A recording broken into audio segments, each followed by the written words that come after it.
আসসালামু আলাইকুম এভরিওয়ান। চাওয়ালা ছেলে গল্পের 10 নম্বর পার্ট। তো চলো বেশি কথা না কইয়া গল্প শুরু করা যাক। আরিশা আমার ঠিক পাশেই বসেছে। সবার প্লেটে খাবার বেড়ে দেওয়ার পর আরিশা হঠাৎ আমার দিকে ঘুরে বসলো। বাবা মায়ের সামনে নিঃসংকোচে বলে উঠলো, আমি তোমাকে খাইয়ে দিই। আমি যেন আকাশ থেকে পড়লাম। আঙ্কেল আর আন্টির সামনে বসা, তাদের সামনে এমন কথা। আমি থমথম খেয়ে বললাম, আরিশা কি করছো? আমি নিজে খেতে পারবো তো। আঙ্কেল আন্টি আছেন। আরিশা বুড়ো কুচকে জেদ ধরে বলল, থাকুক না, তাতে আমার কি। এখন চুপচাপ মুখ খোলো তো। আঙ্কেল আর আন্টি একে উপরের দিকে তাকিয়ে মায়াবী হাসি হাসলেন। আরিশা আমার কোনো কথার তোয়াক্কা না করেই পরম মমতায় এক লুকমা খাবার আমার মুখের সামনে ধরলো। আমি লজ্জায় আঙ্কেলের দিকে তাকালাম। তিনি মুচকে এসে মাথা নেড়ে সাই দিলেন। আমি বাধ্য হয়ে মুখ খুললাম। খাওয়ানোর পর আরিশা খুব উচ্চুক হয়ে জিজ্ঞেস করলো, কেমন হয়েছে রাকিব? সত্যি বলবে কিন্তু। আমি আরিশার উজ্জ্বল চোখের দিকে তাকিয়ে ধীরস্থির ভাবে বললাম, তোমার হাতের রান্না কখনো খারাপ হতে পারেই না আরিশা। এটা শুধু খাবার নয়, এতে তোমার ভালোবাসা মেশানো আছে। সত্যি বলছি, খুব মজা হয়েছে। আমার মুখে প্রশংসা শুনে আরিশার মুখটা খুশিতে জল করে উঠলো। তার সেই খিলখিল হাসিতে পুরো ঘর যেন আবার প্রাণ ফিরে পেল। মেয়েটির এই নির্মল আনন্দ দেখে আঙ্কেল আর আন্টির চোখের কোণেও চিকচিক করে উঠলো। কয়েকদিন আগেও যে মেয়েটা নিতর হয়ে হাসপাতালে পড়েছিল, আজ সে কতটা খুশি। সন্তানের এমন খুশি দেখতে পাওয়াটাই যেন বাবা মায়ের জীবনের শ্রেষ্ঠ প্রাপ্তি। তারা দুজনেই লুকিয়ে তাদের চোখের পানি মুছে নিলেন। তারপর হঠাৎ আঙ্কেল বলে উঠলেন, তোমাদের জন্য আমি একটা সিদ্ধান্ত নিয়েছি। আগামী শুক্রবার অর্থাৎ ঠিক 3 দিন পরেই তোমাদের বিয়ের ব্যবস্থা করছি। আমি চাই না আর দেরি করতে। কথাটা শোনা মাত্রই আরিশা একদম বাতর হয়ে গেল। আমার মুখের লোকমাটা যেন গলায় আটকে গেল। ও বড় বড় চোখ করে একবার আঙ্কেলের দিকে তাকালো, তারপর হঠাৎ আমার দিকে তাকিয়েই লজ্জায় মাথাটা একদম নিচু করে ফেললো। ওর ফর্সা গাল দুটো মুহূর্তের মধ্যে আপেলের মতো টকটকে লাল হয়ে উঠলো, কিন্তু কোনো কথা বলতে পারছে না, শুধু প্লেটের দিকে তাকিয়ে মুচকে আসছে। আমি খাওয়া শেষ করে লজ্জায় কোন রকম নিজের রুমে চলে আসলাম। বুকের ভেতর এখনো ধড়ফড় করতেছে। বিয়ের কথা ভাবতেই কেমন যেন একটা অদ্ভুত অনুভূতি হচ্ছে। রুমে এসে সবেমাত্র বিছানায় বসেছি, ঠিক তখনই দরজার আড়ালে একটা ছায়া দেখে গেল। আরিশা। আরিশা চুপি চুপি রুমে ঢুকে দরজা আলতো করে লাগিয়ে দিল। আমি অবাক হয়ে বললাম, আরিশা তুমি এখানে? যাও ঘুমাতে যাও। আরিশা আমার কোনো কথা না শুনেই ধীর পায়ে আমার সামনে এসে দাঁড়ালো। ওর চোখে এক দুষ্টুমি দেখতে পারছি। ও নিচু গলায় বলল, তা তো যাবই, কিন্তু আমার রাতের মিষ্টিটা তুমি কি ভুলে গেলে নাকি? আমি হেসে ওর হাতটা ধরলাম, তারপর একটু ওর কাছে গিয়েই বললাম, প্রতিদিন কি আর মিষ্টি দেওয়া যায়? দাঁতে পোকা ধরবে তো। এখন যাও, আমি অনেক ক্লান্ত, আমাকে একটু ঘুমাতে দাও। এই বলে আমি হাসি মুখে ওর হাতটা ধরে মজা করে ঠেলতে ঠেলতে দরজার দিকে নিয়ে গেলাম। আরিশা বারবার বাধা দিচ্ছিল, কিন্তু আমি কোনো কথা না শুনে ওকে রুমের বাইরে বের করে দিলাম। দরজার ওপাশ থেকে আরিশা একটু ঝুঁকে মাথাটা ভিতরে ঢুকিয়ে চোখের ইশারায় শাসিয়ে বলল, ঠিক আছে, আজ তাড়িয়ে দিচ্ছ তো দিয়ে নাও, তবে মনে রেখো বাসর ঘর কিন্তু তোমার কোনো ছাড় নেই। সেই দিন সব হিসেব শুধু আসলে বুঝে নিব। বলে ও একটা লজ্জা মাখা হাসি দিয়ে নিজের রুমের দিকে দৌড় দিল। আমি দরজায় হেলান দিয়ে ওর যাওয়ার দিকে তাকিয়ে একা একাই হাসতে লাগলাম। দেখতে দেখতে সেই কাঙ্ক্ষিত দিনটি চলে এলো। 3 দিন কিভাবে যে চোখের পলকে কেটে গেল। পুরো বাড়িটা আলোকসজ্জায় ঝলমল করছে। আত্মীয় স্বজনের বাড়ি গম গম করছে। আঙ্কেল নিজের সামর্থ্য মতো আয়োজন করেছেন। আঙ্কেল আর আন্টির পছন্দে আমাদের বিয়েটা ধুমধাম করে সম্পূর্ণ হলো। অনেক হচ্ছে সবচেয়ে বিশ্বস্ত বুকমেকার, যা পিএসজি এবং সিরিয়া অ্যাপের অফিসিয়াল পার্টনার। আর আপনারা তো জানেন, ইন্ডিয়ান প্রিমিয়ার লিগ শুরু হয়ে গিয়েছে। এটি হতে পারে সবচেয়ে বড় সুযোগ আপনার প্রিয় দলকে সমর্থন করার। এই অ্যাপসে আপনি cricket, football, tennis live match দেখতে এবং তাদের স্কোর ভবিষ্যৎবাণী করে সহজেই অর্থ উপার্জন করতে পারবেন। সেই সাথে বিএমডব্লিউ গাড়ি, আইফোন, ল্যাপটপ এবং আরো অনেক নগদ পুরস্কার জেতারও সুযোগ রয়েছে। এই অ্যাপটিতে আপনি crash crystal, under and over 21 ইত্যাদি গেম খেলে সহজেই আয় করতে পারবেন। আপনি বিকাশ, নগদ, রকেট, ব্যাংক, ক্রিপ্টো, পেপাল এবং অন্যান্য সহজ পদ্ধতির মাধ্যমে সহজেই আপনার জেতা টাকা তুলতে পারবেন। এখানে আপনি 24 ঘন্টা 7 দিন গ্রাহক সহায়তা পাবেন। তাই এখনই গুগলে অনেক সার্চ করে প্রথম ওয়েবসাইটে গিয়ে রেজিস্ট্রেশন করুন। আর হ্যাঁ, রেজিস্ট্রেশনের সময় আমার প্রোমো কোড ভোটো7 ব্যবহার করে প্রথমবার ডিপোজিটে 20,000 টাকা পর্যন্ত পান। আমি এখন আনুষ্ঠানিকভাবে আরিশার স্বামী। রাত তখন প্রায় 12টা। আরিশার রুমটাতে আজ অপরূপ সাজে সাজানো হয়েছে। রজনীগন্ধা আর গোলাপের গন্ধে পুরো ঘর মোমো করছে। আরিশাকে লাল শাড়ি পরিয়ে, কপালে টিকলি আর ভারী গহনায় মৌসা দিয়ে বাসর ঘরে বসিয়ে রাখা হয়েছে। এখন আমার ভিতরে ঢোকার পালা, কিন্তু আমার বুকটা এখনো এমন ভাবে ধুকপুক করছে যেন কোনো যুদ্ধের ময়দানে নামতে যাচ্ছি। হাতের তালু ঘেমে ভিজে গেছে। আমি করিডোরে দাঁড়িয়ে কয়েকবার লম্বা লম্বা শ্বাস নিলাম। নিজের ভিতরে 3 কেজি সাহস জোগাড় করে আমি কাঁপা কাঁপা হাতে দরজার হ্যান্ডেল ধরলাম। তারপর খুব ধীরে ধীরে দরজা ঢেলে ভিতরে প্রবেশ করলাম। ফুলের তীব্র সুবাসে আমার হৃৎপিণ্ডের ধুকপুকানি যেন আরো বেড়ে গেল। দরজার সামনে দাঁড়িয়ে কয়েক সেকেন্ড নিজেকে সামলে নিয়ে আমি সামনে তাকালাম। বিছানার ঠিক মাঝখানে আরিশা বসে আছে। ওর পরনে টকটকে লাল রঙের শাড়ি আর সোনালী কাঁচগুলো মৃদু আলোয় ঝিকমিক করছে। মাথায় ওড়নার ঘোমটাটা একটু টেনে দেওয়া, কিন্তু তাতে ওর রূপের ছটা লুকানো যাচ্ছে না। ভারী গহনা, কপালে ছোট্ট একটা লাল টেপ আর দুহাত ভর্তি চুড়ি, সব মিলিয়ে আরিশাকে পরি বললেও যেন কম হবে। আমি ধীর পায়ে ওর দিকে এগিয়ে গেলাম। আমার পায়ের শব্দ পেয়ে আরিশা একটু নড়ে চড়ে বসলো। আমি খাটের পাশে গিয়ে দাঁড়াতেই ও ঘোমটাটা হঠাৎ ছড়িয়ে আমার দিকে চোখ তুলে তাকালো। ওর ওই কাজল মাখা চোখের মায়াবী চাহনি আর ঠোঁটে লেগে থাকা লাজুক হাসিটা দেখে আমার বুকের ভেতরটা যেন মুহূর্তেই কুপকাত হয়ে গেল।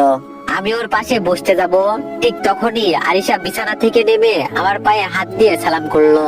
আমি হকচকিয়ে গিয়ে বললাম, আরে আরিশা, এ কি করছো? ওঠো, সালাম করতে হবে না। আরিশা উঠে দাঁড়িয়ে বলল, কেন করব না? এখন তো তুমি আমার স্বামী, সম্মান তো করতেই হবে।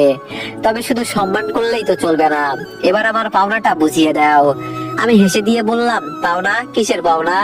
আরিশা ভুরু কুঁচকিয়ে বলল, ঢং করো না তো, বিয়ের পর প্রথম সালাম করলাম, এখন সালামি দাও। আমি জানতাম ও এমন কিছু করবে, তাই আমি বললাম, কি চাও বলো। আরিশা একটু ভেবে বলল, তুমি তো আমাকে কখনো প্রপোজ করোনি, তাহলে রোমান্টিক ভাবে প্রপোজ করো। আমি বললাম, এইটা আবার কেমন সালামি? আরিশা বলল, আমার কাছে এটাই সালামি, নাও এখন তাড়াতাড়ি প্রপোজ করো। কি আর করার, আমি বিছানা থেকে একটা টকটকে লাল গোলাপ হাতে নিয়ে আরিশার সামনে এক হাঁটু গেড়ে বসলাম। আরিশা খানিকটা অবাক হয়ে 2 হাতে নিজের গাল চেপে ধরলো। ওর চোখে মুখে খুশির ঝিলিক। আমি ওর চোখের দিকে তাকিয়ে একটু গভীর স্বরে বললাম, আরিশা, তোমার সাথে দেখা হওয়া থেকে এই মুহূর্ত পর্যন্ত আমাদের পথ চলাটা খুব একটা সহজ ছিল না। আমি একজন সামান্য চাওয়ালার ছেলে, আর তুমি এক রাজকীয় রূপসী। আমাদের মাঝে অনেক বাধা ছিল, অনেক অসমতা ছিল, কিন্তু তুমি কখনো আমার হাত ছাড়োনি। তোমার এই ভালোবাসাটাই আমাকে আজ এখানে দাঁড় করানোর সাহস দিয়েছে। আমি গোলাপটা ওর দিকে বাড়িয়ে দিয়ে আরো নরম সুরে বললাম, আরিশা, আমি তোমাকে কোনো দামি হীরা বা মতির মালা দেওয়ার প্রতিশ্রুতি দিচ্ছি না, কিন্তু আমি কথা দিচ্ছি জীবনের শেষ নিঃশ্বাস পর্যন্ত তোমাকে আগলে রাখবো। আমার এই ছোট্ট বুকের বাম পাশে যে হৃৎপিণ্ডটা স্পন্দিত হয়, সেখানে আজ থেকে শুধু তোমারই রাজত্ব। এই যে লাল গোলাপটা দেখছো, এর পাপড়িগুলো ঝরে যেতে পারে, কিন্তু আমার ভালোবাসা কোনোদিন ম্লান হবে না। আরিশা, আমার জীবন সঙ্গিনী হয়ে সারাটা জীবন এভাবে আমার পাশে থাকবে তো? আমার কথাগুলো শেষ হতে না হতেই আরিশার চোখে আনন্দের জল টলমল করে উঠলো। ও এক মুহূর্ত দেরি না করে আমার হাত থেকে গোলাপটা নিল এবং আমাকে টেনে তুলে শক্ত করে জড়িয়ে ধরলো। ওর কান্নারত হাসি মাখা মুখটা আমার কাঁধে লুকিয়ে ফিসফিস করে বলল, বোকা ছেলে, আমি তো অনেক আগে থেকেই তোমারই ছিলাম। আজ থেকে আমি তোমার ঘর, আর তুমি আমার পৃথিবী। কথা দাও, কোনোদিন আমাকে ছেড়ে দূরে যাবে না। আমি ওর পিঠে হাত রেখে ওকে আরো নিবিড় ভাবে নিজের সাথে মিশিয়ে নিলাম। কিছুক্ষণ পর আমি আর আরিশা খাটে বসে পড়লাম। তারপর আরিশা আমার হাতে হাত রেখে বলল, জানো রাকিব, এই দিনটার জন্য আমি কত অপেক্ষা করেছি। মাঝে মাঝে মনে হতো আমি বোধহয় তোমাকে আর কোনোদিন পাবো না। সেই হাসপাতালের রাতগুলোর কথা মনে পড়লে এখন আমার বুক কাঁপে।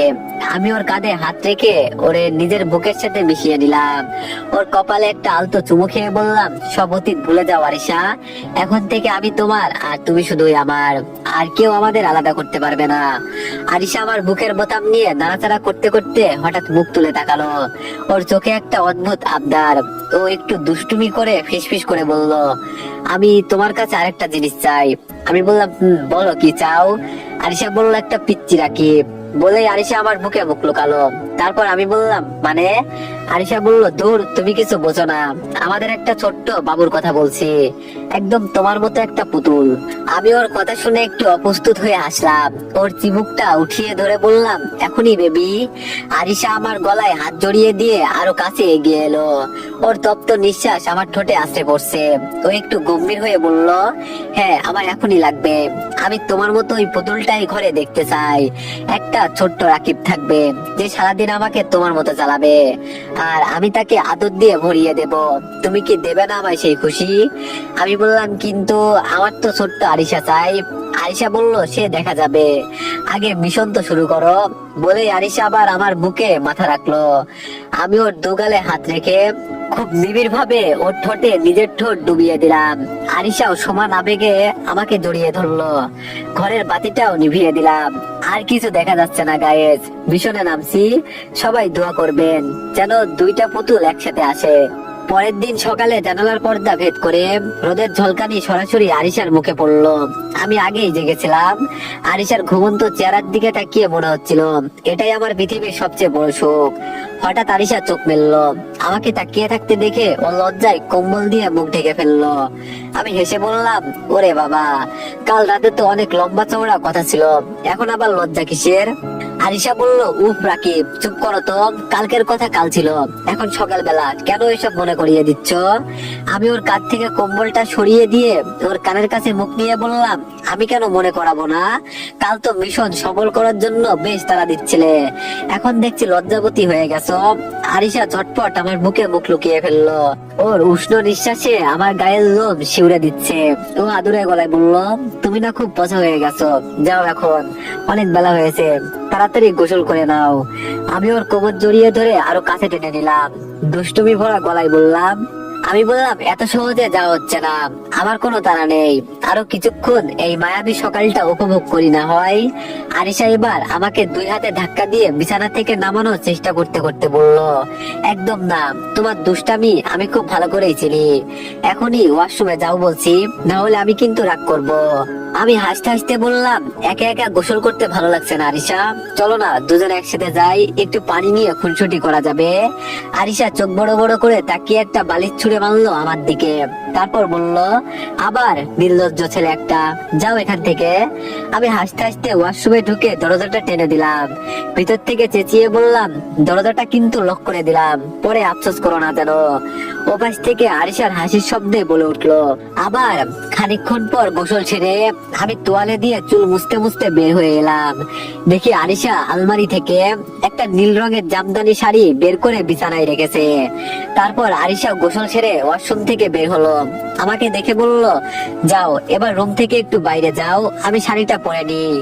আমি ড্রেসিং টেবিলের সামনে দাঁড়িয়ে চুল ঠিক করতে করতে আয়নার ওর প্রতিচ্ছবি দেখলাম। বাঁকা হেসে বললাম, বাইরে যাব কেন?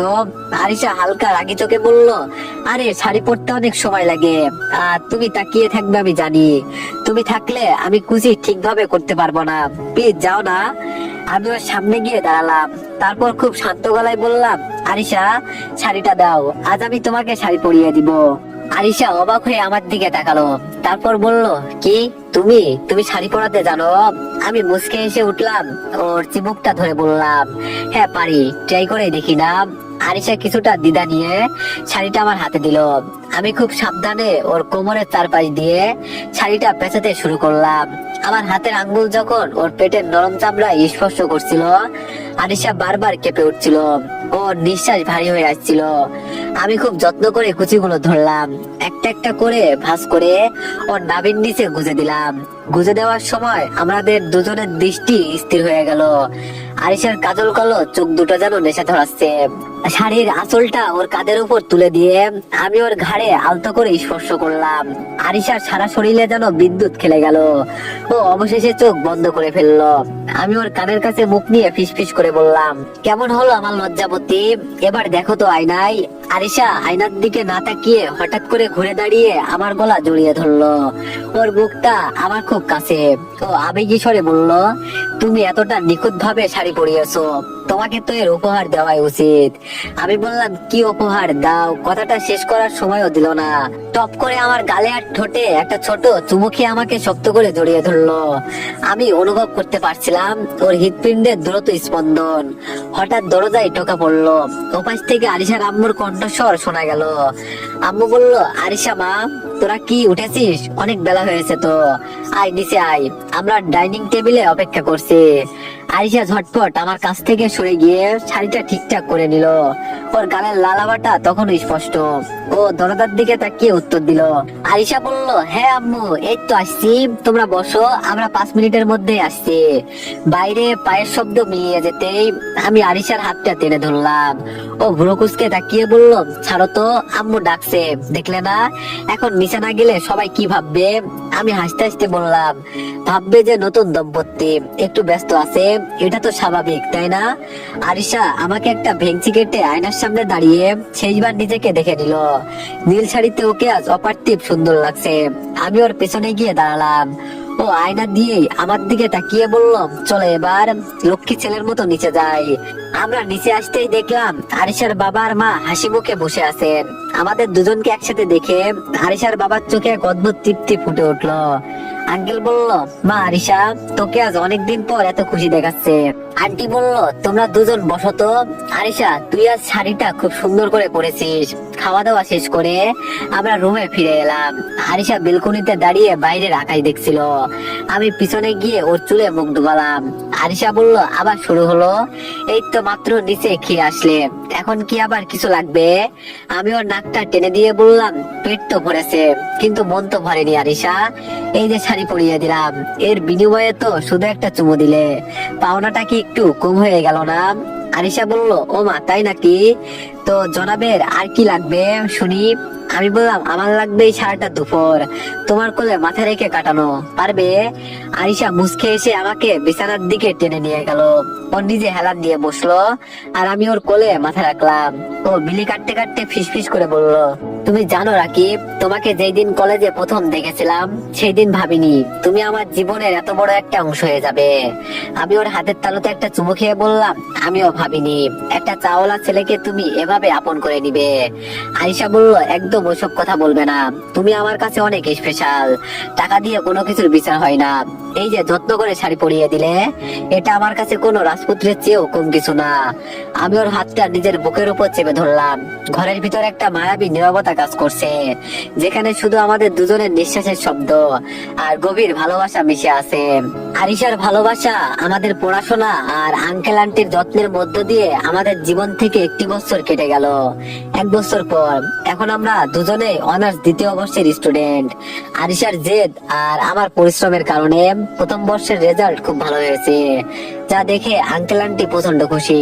ভার্সিটির ক্যাম্পাসে আমাদের জুটিটা এখন সবার প্রিয়, সবাই আমাদের অনেক ভালোবাসে। গরমকাল চলে আসলো। একদিন ক্লাসরুমে প্রচন্ড গরম। সকাল থেকে আরিশার মুখটা একটু ফ্যাকাশে লাগছে। আমি ওকে বারবার বলছি বাসায় চলে যেতে, কিন্তু জেদ ধরে আমার পাশেই বসে আছে। হঠাৎ ক্লাস চলাকালীন আরিশা আমার হাতটা শক্ত করে চেপে ধরলো। আমি ওর দিকে তাকাতেই দেখি ওর চোখ মুখ কুঁচকে গেছে। কিছু বুঝে ওঠার আগেই আরিশা বেঞ্চের উপর মাথা ঘুরে পড়ে যায়। আমার কলিজা যেন মুহূর্তেই থমকে দাঁড়ায়। আমি এক ঝটকায় আরিশাকে ঝাপটে ধরি, ওর মাথায় পানি ছিটিয়ে পাগলের মতো ডাকতে শুরু করলাম, আরিশা, আরিশা, চোখ খোলো, কি হয়েছে তোমার? প্লিজ তাকাও আমার দিকে। আমার দু চোখ বেয়ে তখন নোনা জল গড়িয়ে পড়ছে। ক্লাসের সবাই চারপাশে ভিড় করে আছে। এক স্টুডেন্ট পাশ থেকে দ্রুত এগিয়ে এসে বলল, তাকিব ভাই, আমি অ্যাম্বুলেন্স ডাকছি, আরিশাকে এখনই হাসপাতালে নিতে হবে। অ্যাম্বুলেন্স আসার পর আমি ওকে পাজাগোলা করে ভিতরে নিয়ে বসি। হাসপাতালে যাওয়ার পুরোটা পথ আমি ওর হাতে হাত ধরে শুধু দোয়া করছি। হাসপাতালে পৌঁছানোর পর ডাক্তার দ্রুত ওকে কেবিনে নিয়ে যান। আমি বাইরে দাঁড়িয়ে কাঁপা কাঁপা হাতে আঙ্কেলকে ফোন করলাম। আঙ্কেল বলল, হ্যাঁ রাকিব, বলো কি হয়েছে বাবা? আমি বললাম, বাবা, আরিশা ভার্সিটিতে অজ্ঞান হয়ে গেছে, আমরা এখন সিটি হাসপাতালে, আপনারা দ্রুত আসুন। কিছুক্ষণের মধ্যে আঙ্কেল আর আন্টি হন্তদন্ত হয়ে হাসপাতালে ছুটে আসেন। আন্টি কান্নায় ভেঙে পড়েছেন। আঙ্কেল আমার কাঁধে হাত রেখে অস্থির হয়ে জিজ্ঞেস করলেন, কিভাবে কি হলো রাকিব? আমি মাথা নিচু করে বললাম, জানি না বাবা। ক্লাস করতে করতে হঠাৎই অজ্ঞান হয়ে যায়। কিছুক্ষণ পর ডাক্তার কেবিন থেকে বের হয়ে আসলেন। ডাক্তার তড়িঘড়ি করে ওনার সামনে গিয়ে দাঁড়ান। তারপর আঙ্কেল বললেন, ডাক্তার সাহেব, আমার মেয়ের কি হয়েছে? ও ঠিক আছে তো? ডাক্তার মুচকে এসে বললেন, ভয়ের কিছু নেই, বরং অনেক খুশির সংবাদ। মিষ্টি খাওয়ান, আপনি নানু হতে চলেছেন, আপনি বাবা হতে চলেছেন। ডাক্তারের কথা শুনে আমরা সবাই যেন মুহূর্তের জন্য বাদর হয়ে যাই। আঙ্কেল আর আন্টি আনন্দে একে অপরকে জড়িয়ে ধরেন, আর আমার চোখ দিয়ে আনন্দের জল অনবরত পড়তে লাগলো। এ এক কেমন যেন অনুভূতি, যা আগে কখনো অনুভব করিনি। আমি নিজেকে সামলে নিয়ে ডাক্তারকে বলি, ডাক্তার, আমি কি ওর সাথে দেখা করতে পারি? ডাক্তার বললেন, হ্যাঁ অবশ্যই, তবে এখন থেকে ওর বাড়তি যত্ন নিতে হবে। আঙ্কেল খুশিতে বৃষ্টি কিনতে ছুটলেন, আর আমি ধীর পায়ে আরিশার কেবিনে ঢুকি। আরিশা যখন আচ্ছা হয়ে জানালার দিকে তাকিয়ে আছে, আমাকে দেখেই ও মুচকি হেসে উঠলো। আমি ওর বিছানার পাশে বসে ওর ছোট হাত দুটো নিজের মুঠোয় নিয়ে একটা গভীর চুমু খেলাম। তখনও আমার চোখ দিয়ে পানি পড়ে যাচ্ছে। আমার চোখে পানি দেখে আরিশা বলে উঠলো, কি ব্যাপার, তুমি কাঁদছো কেন রাকিব? তুমি কি খুশি হওনি? আমি চোখের জল মুছে বললাম, তুমি জানো না আরিশা, আমি আজ কতটা খুশি।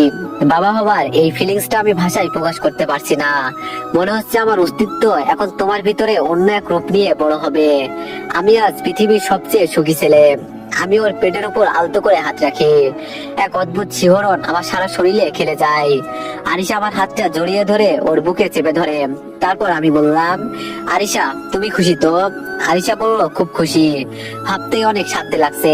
একটা পিচ্চি রাকিব আসছে আমাদের ঘর আলো করে। আমি ওর কপালে একটা দীর্ঘ চুমু খেলাম। তারপর বললাম, এখন থেকে আমি তোমাদের দুজনের ছায়া হয়ে থাকবো, কোনো বিপদ তোমাদের ছুতে পারবে না। কিছুক্ষণ পরে ডাক্তার চেক আপ করে বললেন, এখন ওনাকে নিয়ে বাসায় যেতে পারেন, কিন্তু মনে রাখবেন ওকে এখন এক্সট্রা যত্ন নিতে হবে। আমি বললাম, ও আপনি চিন্তা করবেন না ডাক্তার, আমরা সবাই ওকে দেখে রাখবো। গাড়ি করে বাসায় ফেরার সময় আরিশা সারাটা পথ আমার কাঁধে মাথা রেখে বসে আছে। আঙ্কেল আন্টি সামনের সিটে বসে কেবলই পরম তৃপ্তিতে আসছে। বাসায় পৌঁছানোর পর আরিশাকে এক মুহূর্তের জন্য আমি একা ছাড়লাম না। ওকে ধরে ধরে বিছানায় শুইয়ে দিয়ে আমি যখন গায়ের কম্বলটা টেনে দিচ্ছিলাম, আরিশা হঠাৎ আমার হাতটা ধরলো। তারপর বলল, ডাক্তার তো শুধু এক্সট্রা যত্ন দিতে বলেছে, কিন্তু তুমি তো আমাকে একদম কাচের পুতুল বানিয়ে ফেলেছো। আমি ওর কপালে একটা আলতো টোকা দিয়ে বললাম, হ্যাঁ, তুমি তো এখন আমার কাছের পুতুলি। তোমার ভিতরে যে আমার আরেকটা প্রাণ বড় হচ্ছে, তাকে আগলে রাখার দায়িত্বও তো আমারই। আরিশা বলল, বাহ, এখনই আমাকে পর করে দিচ্ছ? আমি বললাম, তোমরা দুজনেই তো আমার কলিজা, এখন তুমি ঘুমানোর চেষ্টা করো, আমি ফ্রেশ হয়ে আবার আসছি। আরিশা বলল, ওকে, বলেই আমি ওয়াশরুমে চলে আসলাম। দিনগুলো এখন এক অন্যরকম রুটিনে চলতে লাগলো। আরিশাকে আর ভার্সিটিতে যেতে দেই না, আমিও যেতে চাই না, কিন্তু আরিশার জেদের কারণে যেতে হয়। ও বলে, তোমাকে পড়াশোনা করে বড় কিছু হতেই হবে, তোমার বাবার স্বপ্ন পূরণ করতেই হবে, তাই ওর জেদের কারণে যাই। আমি ভার্সিটি গেলে আঙ্কেল আন্টি আরিশার খেয়াল রাখে, আবার আমি আসলে আমি সারাদিন আরিশার পাশে থাকি। আমি মাঝে মাঝে ওর পেটে কান পেতে কিছু শোনার চেষ্টা করি, আর আরিশা খিলখিল করে হেসে বলে ওঠে, ও মা, পাগল নাকি? ও তো এখনো কিছুই বলছে না, শুধু শুধু কি শোনো তুমি? আমি আমি বললাম, আমি শুনতে পাই আরিশা। ও আমাকে বলছে, আব্বু, আম্মুর খুব কষ্ট হচ্ছে, তুমি তাড়াতাড়ি আমাকে পৃথিবীতে নিয়ে এসো। আরিশা আমার কথা শুনে হেসে ওঠে। আমি ওকে সবসময় হাসি খুশি রাখার চেষ্টা করি। এক সন্ধ্যায় আমরা দুজনে বেলকনিতে বসেছিলাম। নীলাকাশের দিকে তাকিয়ে আরিশা হঠাৎ আমার হাতটা টেনে ধরলো আর বলল, আচ্ছা রাকিব, আমাদের যে পিচ্চিটা আসবে, ওর নাম কি রাখবো, ঠিক করেছো?